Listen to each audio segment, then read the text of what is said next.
1968년 초봄 경상도 작은 마을의 새벽은 유난히 차가웠다.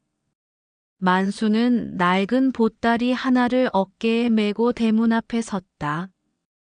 아내 영자는 2살배기 딸 순이를 품에 안은 채 남편의 뒷모습을 바라보았다. 여보, 조심히 다녀와요. 편지 꼭 하고요. 영자의 목소리는 떨렸지만 애써 밝게 웃으며 말했다. 만수는 고개를 끄덕이며 힘주어 말했다. 걱정 마. 서울 가면 일자리가 지천이라잖아. 한 1년만 악착같이 벌면 목돈 만들어서 돌아올 거야. 그때 우리 집도 새로 짓고 순이 좋은 학교도 보내고 다 잘 될 거야. 만수의 눈빛은 확신에 차 있었다. 신문과 라디오에서는 연일 한국 경제의 고도 성장을 외쳤고 서울에서는 일할 사람이 부족해 지방에서 사람을 모집한다는 소문이 마을까지 퍼져 있었다. 가난한 농촌을 벗어나 도시에서 성공한다는 것. 그것은 만수뿐 아니라 이 시대 젊은이들의 공통된 꿈이었다. 만수가 떠난 뒤 영자는 홀로 농사일을 거들며 시부모를 모시고 아이를 키웠다. 처음 몇 달간은 만수에게서 편지가 왔다. 건설 현장에서 일자리를 구했다는 소식, 월급은 적지만 열심히 모으고 있다는 이야기. 영자는 그 편지를 몇 번이고 읽으며 희망을 품었다. 하지만 서울의 만수는 점차 변하고 있었다. 낮에는 건설 현장에서 땀 흘려 일했지만 밤이 되면 화려한 네온 사인이 켜진 거리를 배회했다.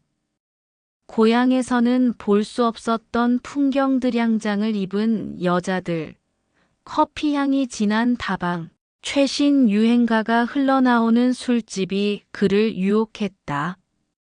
고된 노동으로 번 돈은 술과 유흥으로 스며들었고 고향으로 보낼 생활비는 점점 줄어들었다. 그러던 어느 날 만수는 회사 사무실에서 일하는 미애를 만났다. 서울 토박이인 미애는 유복한 집안에서 자란 교양 있는 여성이었다. 세련된 말투와 우아한 몸짓, 고향 안악들과는 전혀 다른 그녀의 모습에 만수는 단번에 매료되었다. 미애 역시 투박하지만 야심찬 눈빛을 가진 만수에게 묘한 끌림을 느꼈다. 만수 씨, 오늘 퇴근하고 다방에서 차 한잔 할래요? 미애의 제안에 만수는 잠시 망설였다. 고향의 아내와 어린 딸이 머릿속을 스쳤지만 그 생각은 금세 사라졌다. 그는 고개를 끄덕였고 그날 이후 2사람은 자주 만나기 시작했다. 1969년 여름이 되자 만수의 편지는 완전히 끊겼다. 영자는 불안한 마음으로 우체국 앞을 서성이며 남편의 소식을 기다렸지만 우편함은 언제나 비어 있었다. 처음에는 일이 바빠서겠거니 생각했다. 하지만 넉 달이 지나도 소식이 없자 영자의 가슴에는 불길한 예감이 피어올랐다. 영자야, 그 양반 서울 가더니 딴 여자 만난 거 아니가? 마을 우물가에서 빨래하던 아낙네들의 수군거림이 영자의 귓전을 때렸다. 영자는 아무렇지 않은 척 웃어넘겼지만 밤이 되면 혼자 눈물을 흘렸다. 시어머니의 핀잔도 날로 심해졌다. 며느리가 복이 없어서 남편도 못 잡아두나. 내 팔자야. 영자는 이를 악물었다. 손에 굳은 살이 박이도록 일했고 밤낮으로 품팔이를 다녔다. 그렇게 모은 돈을 항아리에 차곡차곡 모았다. 언젠가 이 돈이 필요할 날이 올 것 같은 예감이 들었다. 1969년 가을, 마침내 영자는 결심했다. 더 이상 기다릴 수만은 없었다. 남편을 찾아 나서야 했다. 아니, 정확히 말하면 자신과 딸의 미래를 위해 서울로 가야 했다. 항아리 속 돈을 꺼내 보자기에 싸며 영자의 눈빛에는 이전과는 다른 단단한 결의가 서려 있었다. 서울역으로 향하는 기차표를 끊으며 영자는 생각했다. 이제 시작이다. 내가 직접 진실을 밝혀내고 우리 순이의 몫을 되찾아오겠어.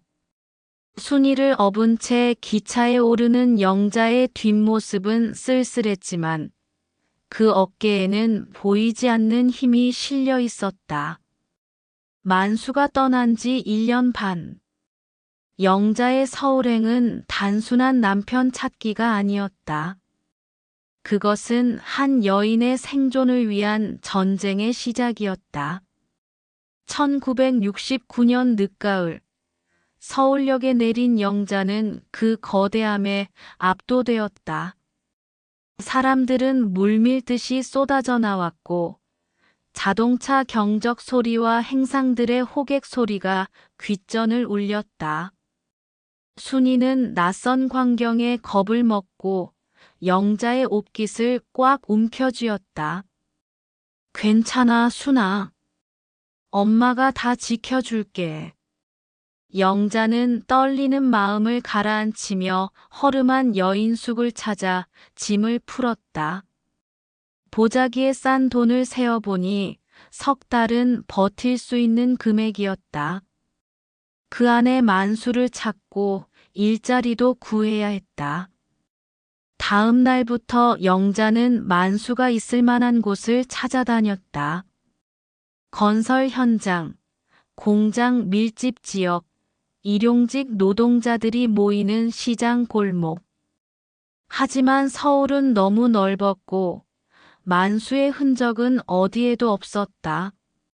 며칠을 헤매다 지친 영자는 현실을 직시했다. 남편 찾기보다 당장의 생계가 급했다. 아줌마, 봉제 공장에서 사람 뽑는데요. 미싱 돌릴 줄 알아요? 여인숙 주인의 소개로 영자는 청계천 근처 봉제 공장 면접을 보러 갔다. 좁은 지하 작업장에는 수십 명의 여공들이 미싱을 돌리고 있었다. 형광등 불빛 아래 먼지가 날렸고 천 조각들이 바닥에 어지럽게 흩어져 있었다. 미싱은 못하지만 뭐든지 배울 수 있습니다. 손은 빠릅니다. 영자의 간절한 눈빛에 공장장은 고개를 끄덕였다. 일단 실밥 뜯고 단추 다는 일부터 해봐요. 한 달 보고 미싱 가르쳐 줄게. 그렇게 영자의 서울 생활이 시작되었다. 새벽 6시에 일어나 순이를 근처 타가방에 맡기고 아침 7시부터 밤 10시까지 공장에서 일했다. 손가락에 바늘이 찔려 피가 나도 허리가 끊어질 듯 아파도 영자는 이를 악물고 버텼다. 한 달 뒤 영자는 공장 근처 달동네에 작은 새방을 얻었다. 다락방만 한 공간이었지만 여인 숙비를 아낄 수 있었다. 수도는 공동, 화장실도 공동이었지만 영자에게는 서울에서의 첫 보금자리였다. 엄마, 배고파. 밤늦게 돌아오면 순이는 언제나 배를 움켜쥐고 기다렸다. 영자는 남은 밥에 간장을 비벼 딸을 먹이며 미안한 마음에 눈물을 삼켰다. 고향에서는 못 살아도 밥은 굶기지 않았는데 서울에서는 돈이 없으면 밥조차 먹기 힘들었다. 겨울이 다가왔다. 영자는 미싱 보조에서 정식 미싱사로 승격되었고 월급도 조금 올랐다. 일요일에는 시장에서 야채 손질 아르바이트를 했다. 틈틈이 만수의 흔적도 찾았다. 같은 고향 출신 사람들이 모인다는 교회에도 가보고 건설 현장 인부들에게도 물어봤다. 만수, 그런 사람 본 적 없는데요. 대답은 언제나 같았다. 하지만 영자는 포기하지 않았다. 서울 어딘가에 만수가 있다는 것을 직감으로 알고 있었다. 1970년 봄 영자는 어느덧 서울 생활 반년차가 되었다. 처음에 막막함은 사라지고 공장에서도 인정받아 반장 후보로 거론되었다. 손에 든 돈은 적었지만 영자는 자신이 변하고 있음을 느꼈다. 나도 혼자 살 수 있구나. 거울을 볼 때마다 영자는 자신의 얼굴이 낯설었다. 고향에서의 순박한 아낙네 얼굴은 사라지고 날카롭고 강인한 표정이 자리 잡았다. 더 이상 남편에게 의지하지 않아도 살아갈 수 있다는 자신감이 생겼다. 그러던 어느 일요일 오후, 운명은 영자를 시험하듯 그날을 준비했다. 순이를 데리고 남대문 시장을 걷던 영자는 멀리서 익숙한 뒷모습을 발견했다. 심장이 쿵 내려앉았다. 만수였다. 그런데 그의 옆에는 양장을 입은 젊은 여자가 있었다. 두 사람은 팔짱을 끼고 행복하게 웃으며 걸어가고 있었다. 만수는 고향에서 입던 남루한 옷이 아닌 말끔한 양복을 입고 있었다. 영자의 온몸이 굳어졌다.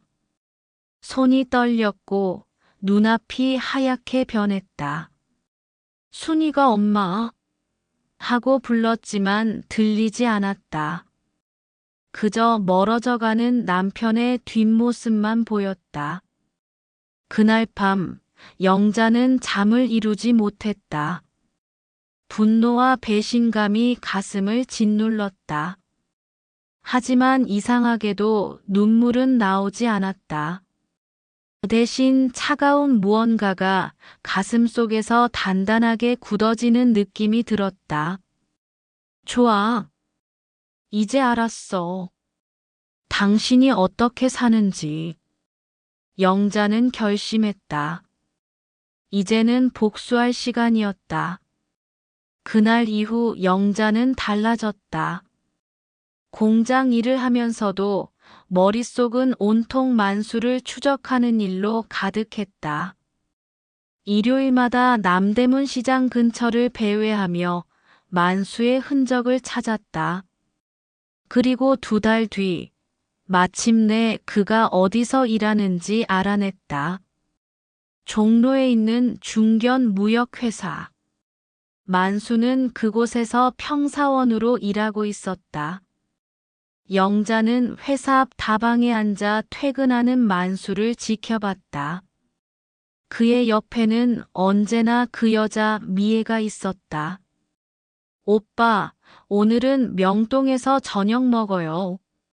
미애의 목소리가 영자의 귓전까지 들렸다. 만수는 행복한 미소를 지으며 고개를 끄덕였다. 영자는 주먹을 꽉 쥐었다. 손톱이 손바닥을 파고들었지만 아프지 않았다. 영자는 신중하게 계획을 세웠다. 감정에 휩싸여 달려들면 오히려 자신만 상처받을 것이다. 그녀에게 필요한 것은 냉정함과 증거였다. 만수의 이중 생활을 만천하에 폭로할 수 있는 확실한 증거. 먼저 영자는 공장 동료 중 가장 친한 명숙에게 사정을 털어놨다. 명숙은 영자보다 먼저 서울로 올라와 온갖 풍파를 겪은 언니 같은 사람이었다. 그 개자식이 진짜 그랬어. 영자야, 참지 마. 내가 당한 만큼 돌려줘야지. 명숙은 분노하며 영자의 편이 되어 주었다. 명숙의 소개로 영자는 사진관을 운영하는 최 씨를 알게 되었다. 최 씨는 일제강점기부터 사진을 찍어온 노련한 사진사였다. 사모님, 증거 사진이 필요하시다고요? 맡겨만 주십시오. 제가 딱 결정적인 순간을 잡아드리겠습니다. 영자는 악착같이 모은 돈을 털어 최 씨에게 의뢰했다. 일주일 동안 최 씨는 만수와 미애의 뒤를 밟았다. 커피숍에서 마주 앉은 모습, 극장에서 나오는 모습, 그리고 결정적으로 미애의 집으로 들어가는 만수의 모습까지. 이 정도면 충분하시겠습니까? 최 씨가 건넨 사진들을 보며 영자는 입술을 깨물었다. 사진 속 만수는 행복해 보였다. 고향에서 자신과 함께 있을 때보다 훨씬 더. 그 사실이 영자를 더욱 분노하게 만들었다. 다음으로 영자는 만수의 회사와 미애의 집안에 대해 조사했다. 공장 사무실에서 일하는 은희가 타자를 칠 줄 알아. 영자는 그녀에게 부탁해 탄원서를 작성했다. 영자 언니, 이거 진짜 보낼 거예요? 응, 보낼 거야. 진실은 반드시 밝혀져야 해. 탄원서에는 만수가 고향의 아내와 어린 딸을 버리고 서울에서 다른 여자와 동거하고 있다는 내용이 담겼다. 영자는 고향 이장에게 편지를 보내 가족관계를 증명하는 문서도 받았다. 그리고 영자는 더 깊이 파고들었다. 미애의 아버지는 종로에서 포목상을 하는 부유한 상인이었다. 만수는 미애에게 자신이 지방 유지의 아들이며 사업 확장을 위해 서울로 올라왔다고 거짓말을 한 것으로 드러났다. 언니, 그 남자 완전 사기꾼이네요. 명숙이 분개하며 말했다. 영자는 차가운 미소를 지었다. 그래. 그러니까 제대로 대가를 치러야지. 1970년 여름 영자는 마침내 모든 준비를 끝냈다. 사진, 탄원서, 가족관계 증명서, 그리고 만수가 고향으로 보낸 편지들의 사본.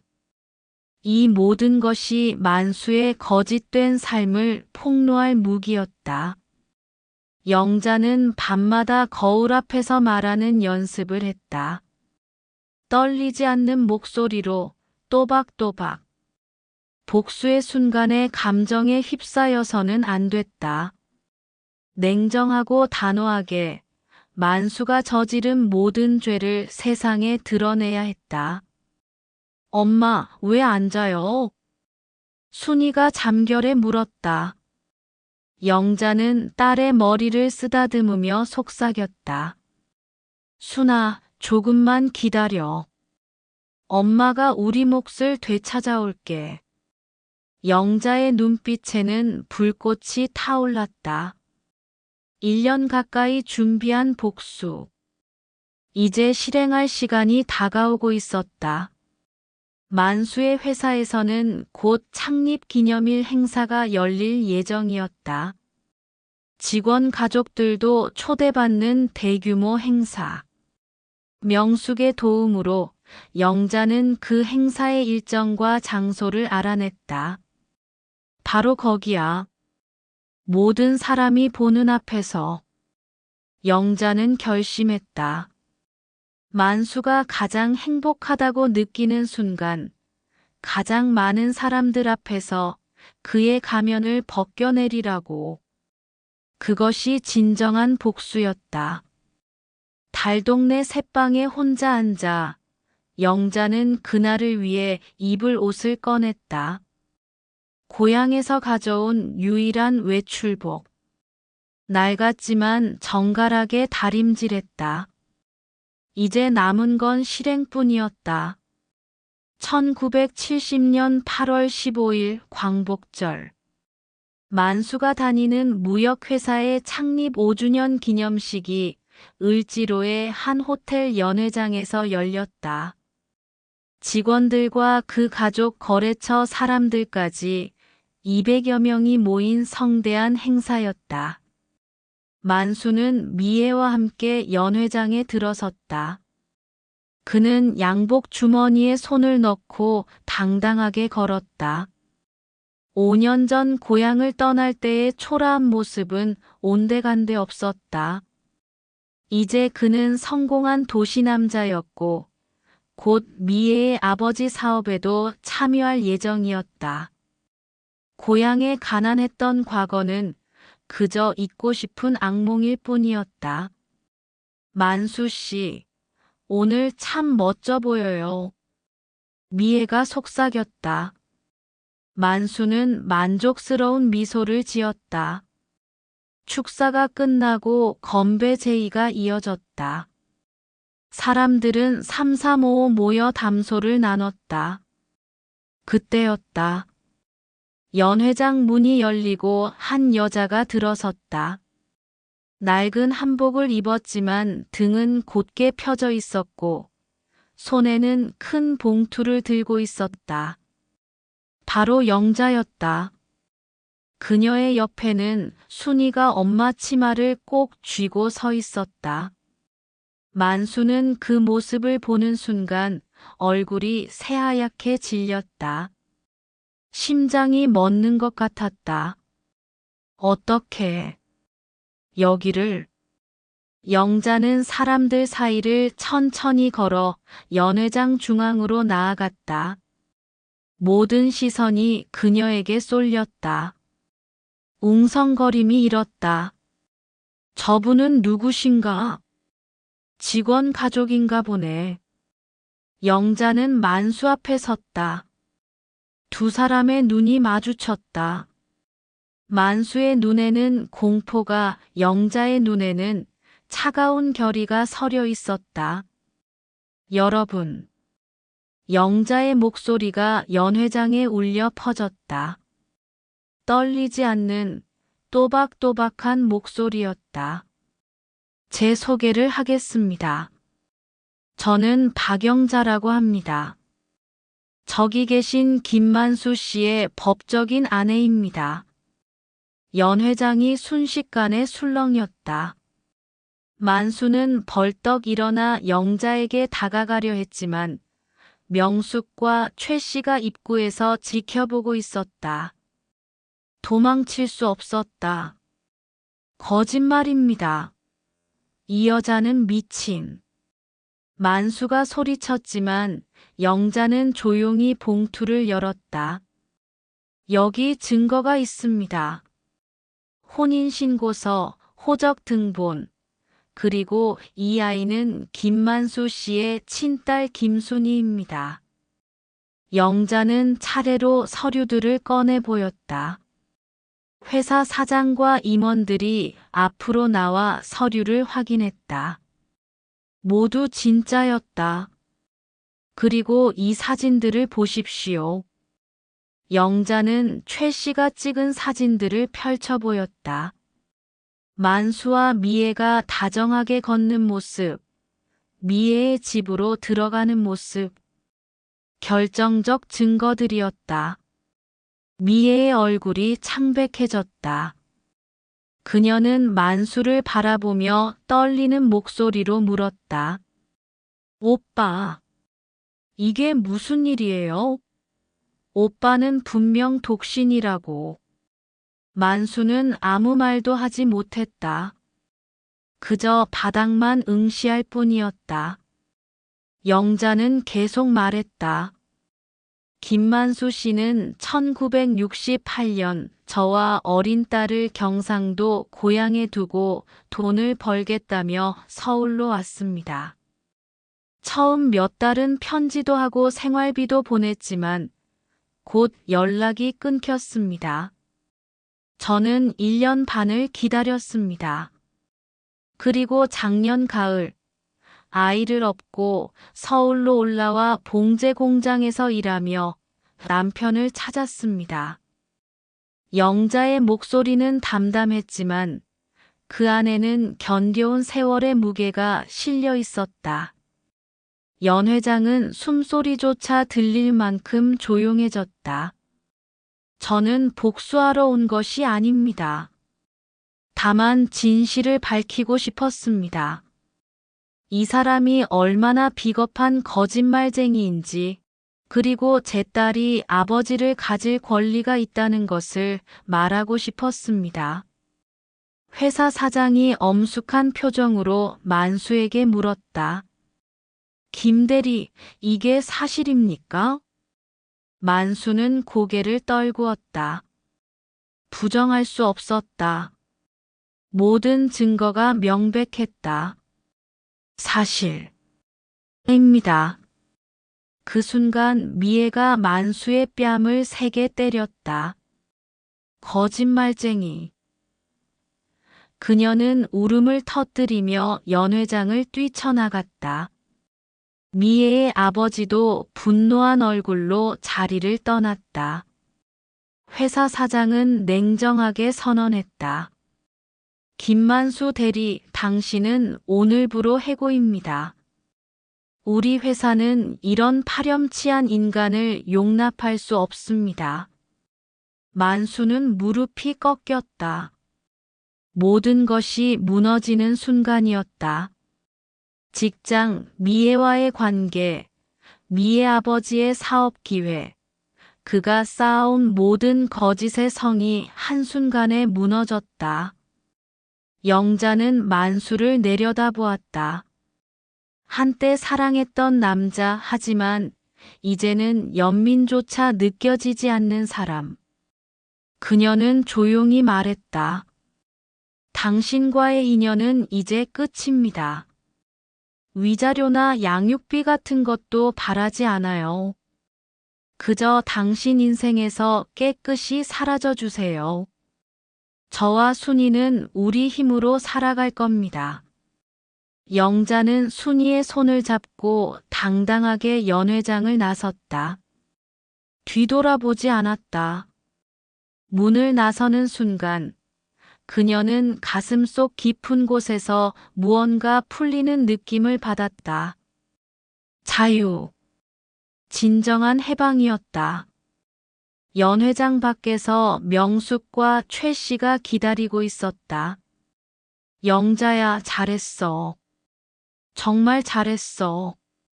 명숙이 영자를 껴안았다. 영자는 그제야 긴장이 풀려 눈물을 흘렸다.